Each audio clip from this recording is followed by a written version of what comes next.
Hello, everyone. Welcome to the English Speaking Podcast. I'm Alex, your host for today. We're so glad you've joined us. Today, we have a special guest, Sophia, and we're going to talk about many interesting topics that will help you practice your English. So, sit back, relax, and let's get started. Hi, Sophia. How are you today? Hi, Alex. I'm doing well, thank you. It's really a pleasure to be here on the podcast.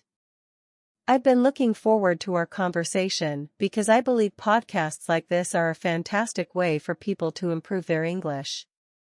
I'm excited to share some of my experiences and hopefully provide some useful tips for our listeners. We're thrilled to have you, Sophia. Let's start by getting to know you a bit better. Could you tell us a little about yourself, where you're from, and what you do? Of course.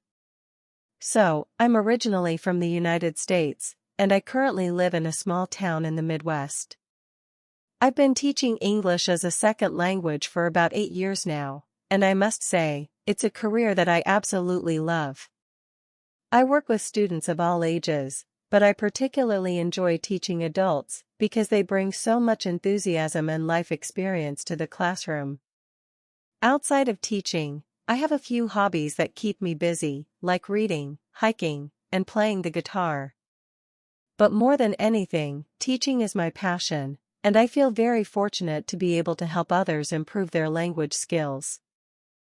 It's great to hear that you're so passionate about your work. 8 years is a long time.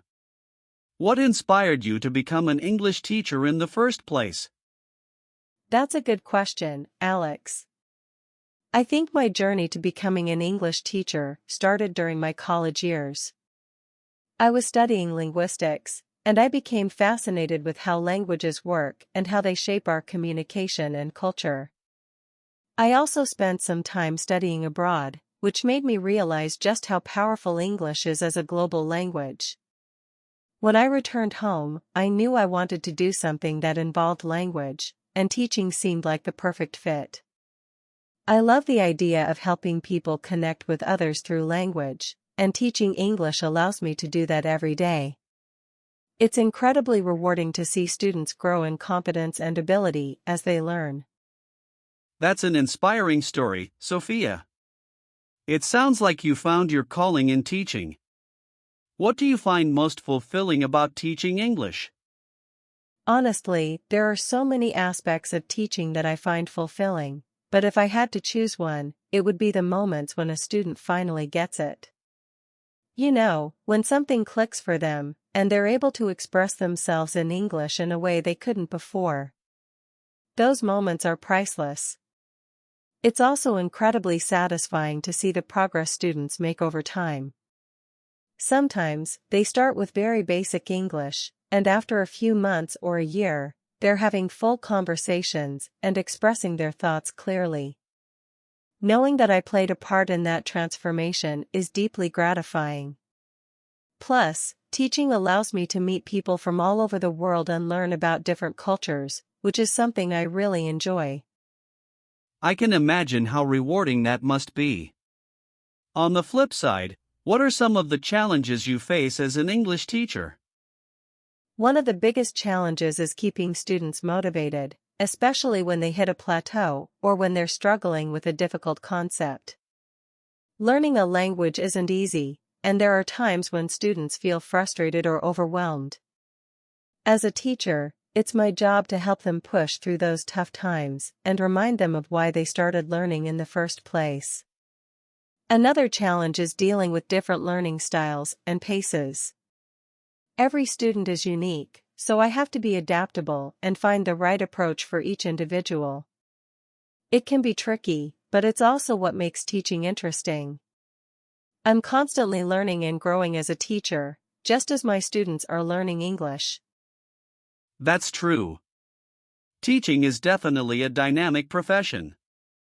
How do you keep your students motivated, especially when they're struggling?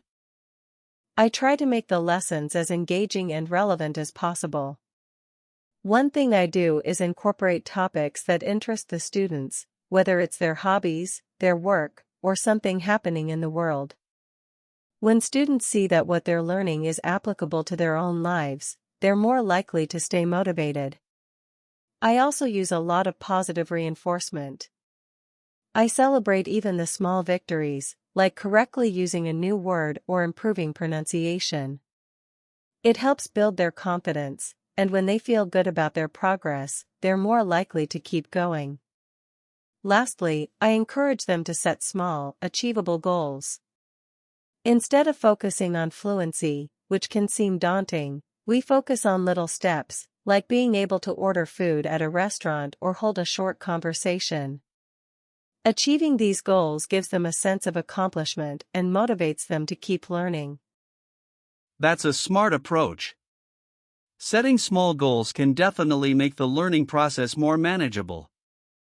What would you say is your favorite topic to teach in English? I'd have to say vocabulary and expressions are my favorite topics to teach. I love introducing students to new words and phrases, because it's like giving them tools they can use to express themselves more clearly and creatively.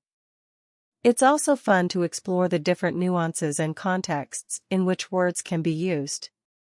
For example, teaching idioms and slang can be really enjoyable because it's something that students don't always get from textbooks, but it's so important for understanding and participating in everyday conversations. Seeing students start to use these new words and phrases in their own speech is always a highlight for me. Vocabulary is definitely crucial. Do you have any special techniques for helping students remember new words? Yes, I use a few different methods. One technique I find effective is using flashcards. They're great for repetition and quick recall. I also encourage students to use new words and sentences right away, which helps reinforce their understanding. Another method I use is creating word associations or visual images that relate to the meaning of the word. For example, if we're learning the word bark, I might ask students to picture a dog barking loudly. This kind of imagery helps the word stick in their minds. And of course, regular practice and review are key. I often revisit words we've learned in previous lessons to keep them fresh in students' minds. Those are great strategies, Sophia. It sounds like you make learning vocabulary fun and engaging. How do your students respond to these methods? Do they have any favorite activities?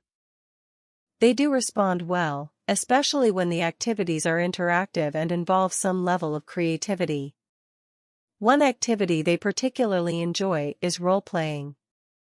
I'll set up scenarios where they have to use new vocabulary in context, like pretending to order food in a restaurant or asking for directions. It not only helps them practice the words they've learned, but also gives them confidence in using English in real-life situations. Another favorite is vocabulary games, like Word Bingo or Pictionary, where they have to guess or remember words based on clues. These activities make learning feel less like a chore and more like a fun challenge. Role-playing and games sound like a lot of fun. It's great that your students are so engaged. Speaking of real-life situations, what do you think is the most important skill to focus on when learning English? From my experience, I'd say speaking and listening are the most important skills to focus on. Being able to communicate verbally is essential, because it's the primary way we interact with others. Listening is equally important, because understanding what others are saying is key to effective communication. Reading and writing are also important, but I find that when students are confident in speaking and listening, they're more likely to succeed in other areas as well. That's why I emphasize a lot of speaking practice in my classes, whether it's through conversations, discussions, or presentations. The more students practice speaking and listening, the more natural it becomes, and they start to feel more comfortable using English in their daily lives. I completely agree. Speaking and listening are the foundation of communication. For our listeners who are just starting to learn English, do you have any advice on how they can improve these skills? Absolutely.